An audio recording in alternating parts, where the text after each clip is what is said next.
তো আল্লাহ রাব্বুল আলামিন বলেন, ও আমার বান্দারা তাকায়া দেখো, এই যে আসমান, নীল আসমান কত সুন্দর তারাজি ঝলমল করে, এত সুন্দর ডেকোরেশন, এত সুন্দর সাজসজ্জা, কোনো কিছু আমি বানাইতে নিজের কুদরতি হাত লাগাই নাই। এমনকি জমিন এত বিশাল, জমিন বানাইতেও আমি কুদরতি হাত লাগাই নাই, গাছপালা বানাইতেও আমি কুদরতি হাত লাগাই নাই।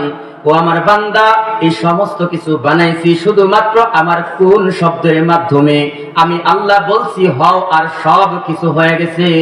কিন্তু তোমার চেহারাটা আমি আল্লাহ রাব্বুল আলামিন নিজে হাত দিয়ে, নিজে কুদরতি হাত দিয়া বানাইছি। আল্লাহ বলেন, খলাকতু বিয়াদাইয়া, নিজ হাত দিয়ে বানাইলাম। আমি তো পৃথিবীর কোনো কিছু নিজ হাত দিয়ে বানাই নাই, কিন্তু মানুষ করে এত আমি মহব্বত করি যে আমি আল্লাহ রাব্বুল আলামিন নিজ হাত দিয়ে তোকে বানাইছি। এই জন্যই এই কপালটা এত দামি। এই কপালটা আল্লাহ তাআলা ছাড়া অন্য কারো কাছে নত হবে না। আমার আল্লাহ ডাক দিয়ে বলেন, রে বান্দা,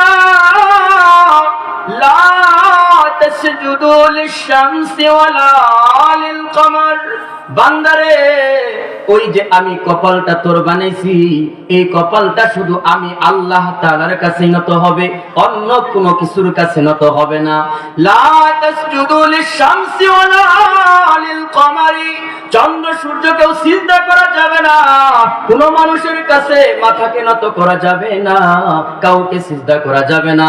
সিজদা যাকে করতে হবে, জোরে বলেন তো তিনি কে? আরো জোরে শুনতে চাই, তিনি কে? আল্লাহ। আল্লাহ বলেন, আমি রব ছাড়া আর কারো কাছে নত হবে না, কারণ তুমি মানুষকে আমি এত মহব্বত করে বানাইলাম। আবার কেমন করে বানাইছি শোনো। আল্লাহ রাব্বুল আলামিন সূরা ৩ এর মধ্যে চারটা বস্তুর কসম করার পরে বলতেছেন, লাকাদ খালাকনাল ইনসানা ফি আহসানি তাকওয়িম। মানুষ রে, ওই যে আসমানের চাঁদ দেখো কত সুন্দর, ওই চাঁদের চাইতেও আমি আল্লাহ রাব্বুল আলামিন মানুষকে সুন্দর করে বানাইছি।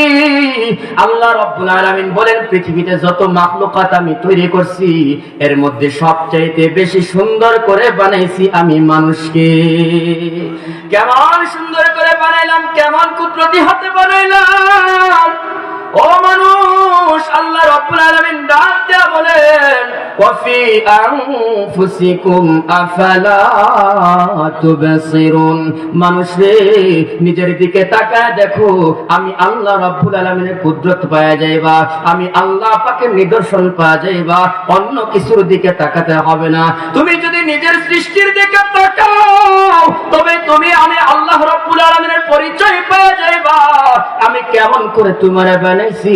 দুনিয়াতে কোনো কোম্পানি যদি কোনো কিছু বানায়, যদি একটা মোবাইল কোনো কোম্পানি বানায়, তাহলে সেই কোম্পানির লোগোর ছাপ থাকে কি থাকে না? সেই লোগোর মধ্যে কিংবা পণ্যের মধ্যে সেই কোম্পানির লোগোর ছাপ থাকে। ঠিক তদ্রূপ ভাবে আল্লাহ রাব্বুল আলামিন আমাকে আপনাকে বানাইছেন। আল্লাহ রাব্বুল আলামিনের জাতি নামের তথা আল্লাহ শব্দের, আল্লাহ তাআলার নামের ছাপ দিয়া দিয়া তারপরে বানাইছে। আল্লাহ বলেন, আমি আল্লাহ রাব্বুল আলামিনের নাম লিখতে প্রয়োজন হয় আলিফ লাম লাম হা। তুমি তোমার চেহারার দিকে তাকায়া দেখো, আমি আল্লাহ রাব্বুল আলামিনের নাম তুমি তোমার চেহারার মধ্যে দেখতে পাবা।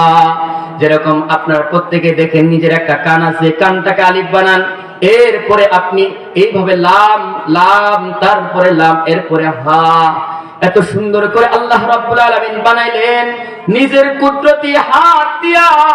আল্লাহ পাক বলেন, ফাসাওয়াকা ফাআদালাকা। আমি তোমাকে যেভাবে তৈরি করা দরকার সেভাবে তৈরি করছি। মায়ের গর্ভে যখন ছিলাম, তখন আল্লাহ রাব্বুল আলামিন আমাদেরকে সুন্দর সুনিপুণ ভাবে আমাদের অঙ্গ প্রত্যঙ্গ গুলোকে তিনি তৈরি করছেন। একবার চিন্তা করে দেখো রে মানুষ, যদি তোমার একটা কানকে আল্লাহ তাআলা পিছনে দিত, তাহলে কেমন হতো? একটা চোখ যদি পিছনে দিত, কেমন হতো? মানুষ তোমার দিকে তাকাতো না, এমনকি মানুষ তোমার সঙ্গে মেলামেশাও করতে চাইতো না। আল্লাহ রাব্বুল আলামিন বলেন, ফাসাওয়াকা খালাকাকা ফাআদালাকা। মানুষ রে, আমি তোমারে সুন্দর করে বানাইছি। কেমন সুন্দর করে বানাইলাম জানো? তুমি যখন মায়ের গর্ভে ছিলা, সেখানেও আমি তোমার অঙ্গ প্রত্যঙ্গগুলোকে সুষ্ঠু সুন্দরভাবে আমি প্রতিস্থাপন করেছি।